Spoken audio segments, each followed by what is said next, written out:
नमो निष्कलरूपाय नमो निष्कलतेजसे नमः सकलनाथाय नमस्ते सकलात्मने नमः प्रणवाचाय नमः प्रणवलिंगणे नमः स्रष्टादिकर्ते च नमः पंचमुखाय ते पंचब्रह्मस्वरूपाय पंचकृत्याय ते नमः आत्मने ब्रह्मणे तुभ्यं अनंतगुणशक्तये सकलाकलरूपाय शंभवे गुरवे नमः. नमः पार्वतीपते हर हर महादेव.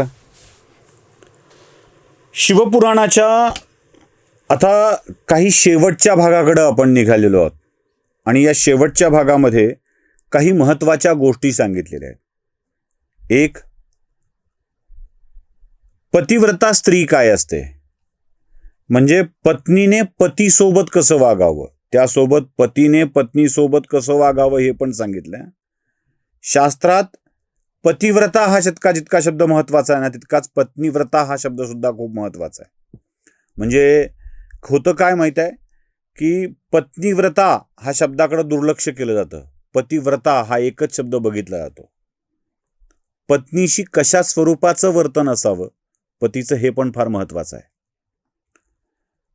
पत्नीला स्त्रीला तिच्या पतीसोबत कसं वागावं हे जसं सांगितलंय तसं वेगवेगळ्या शास्त्रांच्या मध्ये आणि पुराणांच्या मध्ये पत्नीशी द्रोह केल्यानंतर पतीची अवस्था काय होते हे पण सांगितलंय. पतिव्रता स्त्री आपलं कर्तव्य पार पाडत जाते आणि ती पार पाडत असताना तिला त्याचे लाभ देखील मिळतात. अर्थात या सगळ्यांच्या मध्ये ज्याची उदाहरणं दिली त्याच्याही स्वतंत्र कथा मी तुम्हाला सांगणार आहे. त्या स्वतंत्ररित्या सांगतो, आजच्या भागात नाही, पुढच्या भागात त्या मी कथा तुम्हाला सांगेल. आता ही पतिव्रता धर्माची कहाणी नेमकी काय आहे, खूप मागं जावं लागेल. हिमालयाच्या घरी हिमालय आणि मेना यांना जन्मलेली यांच्या पोटी आलेली मुलगी पार्वती, सती जे पार्वतीचं रूप घेऊन आली होती, त्या पार्वतीचा आणि शिवाचा विवाह झाल्यानंतर या विवाहाच्या वेळी पाठवणीच्या प्रसंगात एक साध्वी स्त्री मेनाच्या विनंतीवरून पार्वतीला पतिव्रता धर्म काय असतो ते सांगते आहे आणि त्याचं कसं पालन केलं पाहिजे ते पण सांगितलं जात आहे. आता हा पतिव्रता धर्म पाळणारी स्त्री उच्च कोटीची असते, ती पुण्यवान असते. बघा काय म्हणते ती. एक श्लोक ऐकवतो. या श्लोकानुसार पतिव्रता स्त्री ही सर्व लोकांना पवित्र करणारी आहे. बघा तिचं सामर्थ्य काय आहे. म्हणजे नुसतं पतिव्रता असलं पाहिजे आणि पतीचं ऐकलं पाहिजे असं नाही आहे. ती सर्व लोकांना पवित्र करणारी आहे. ती लोकांच्या पापाचा नाश करणारी आहे आणि कल्याणमयी गतीस पोचविणारी आहे.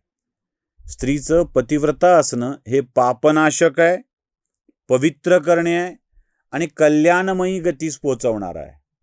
एक स्त्री चांगली असेल तर काय करू शकते हे तुमच्या लक्षात येईल. आपण फार वेगवेगळ्या अर्थाने घेतो, म्हणजे फार वेगळ्या अर्थाने सगळे विषय मांडत असतो. पतीशी प्रतारणा न करता पतिव्रता धर्माचं पालन करणारी स्त्री जशी उत्तम असते तसं पत्नीचं ऐकणारा पुरुष सुद्धा चांगला ठरतो ना. नाही ऐकलं तर वाटोळं होतं. उदाहरणार्थ रावण. मंडोदरी पतिव्रता होती पण रावण पत्नीव्रता नव्हता. त्याच्या मनात सीतेविषयी अभिलाषा निर्माण झाली होती आणि पतिदेवा असं करू नका असं सांगितलेलं, मंदोदरीनं सांगितलेलं रावणानं ऐकलं नाही. परिणाम लंका ध्वस्त झाली, कुटुंब उद्ध्वस्त झालं, एकही पुत्र शिल्लक उरला नाही आणि रावणाचाही दुर्दैवी मृत्यू झाला. बायकोचं न ऐकण्याचं काय असतं. बायको कशी असली पाहिजे, जिचं ऐकावं अशी बायको पतिव्रता असली पाहिजे. बायकोचं ऐकलं पाहिजेच, पण कोणत्या बायकोचं ऐकलं पाहिजे, जी पतिव्रता आहे तिचं ऐकलं पाहिजे. पतिव्रता धर्म म्हणजे काय, संपत्ती असो वा विपत्ती, तो श्रीमंत झालेला असो अथवा गरीब, अथवा त्याच्यावर संकट येवो, या दोन्ही प्रसंगात जी आपल्या पतीशी एकरूप होऊन जगते ती पतिव्रता. अर्धांगी असा शब्द आहे ना, मग अर्ध अंग सुखात असताना अर्ध अंग दुःखात असेल का? पायाला काटा टोचला, पाणी दोन्ही डोळ्यात येतं, डाव्या की उजव्या असा विचार नाही करत, दोन्ही डोळ्यात येतं. जिभेला चटका बसला, यातना सगळ्या शरीराला होते. अर्ध अंग सुखात अर्ध अंग दुःखात असं होत नाही. संपत्ती असो की विपत्ती, जी आपल्या पतीशी एकरूप होऊन जगते, जी उंबऱ्याशी बसून असत नाही, सदैव दारात. आपल्याकडे दारात बसून राहणं कशाचा प्रतीक आहे तुम्हाला माहिती आहे? दारात बसून राहू नये म्हणून दारात बसून न राहता जी आपल्या पतीची वाट सुद्धा आत बसून बघते, जी पतीसाठी सर्व शृंगाराने युक्त असते, जी कधीही असत्य कटुवचन पती संदर्भात बोलत नाही, पती समोर बोलत नाही.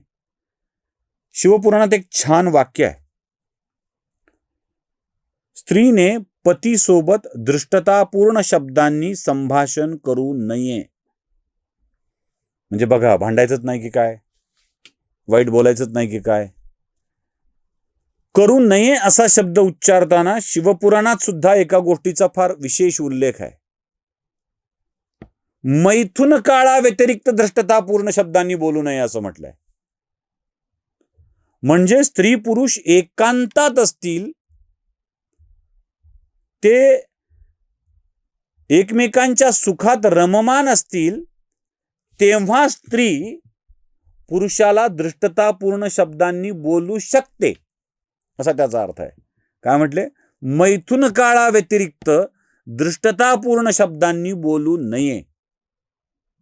एकरूपतेच्या काळात एखाद दुसरा शब्द वापरला गेला तर वापरला जावा असंच शिवपुराणात सुद्धा अपेक्षित आहे.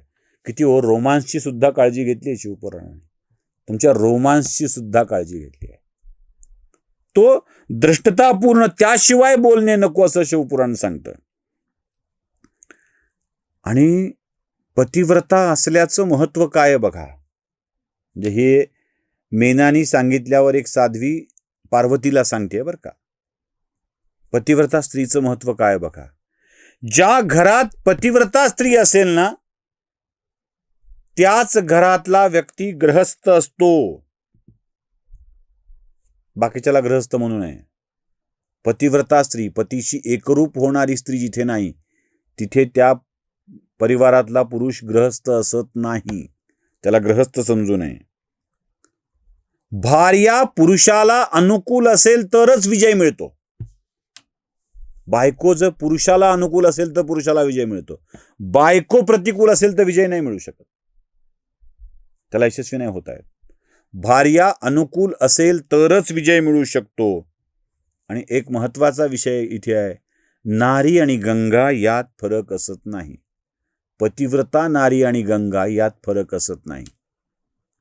आपल्या पतीची दुःख वेदना वाटून घेता आली पाहिजेत, पतीसोबत एकरूप होता आलं पाहिजे.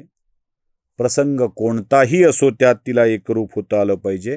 त्यासाठी 2 श्लोक सांगितली, ती ऐका.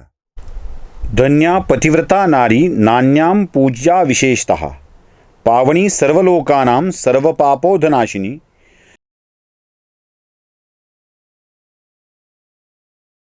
भार्या मूलं गृहस्थस्य भार्या मूलं सुखस्य च, भार्या धर्मफलवाप्नोते भार्या संतानवृद्धये.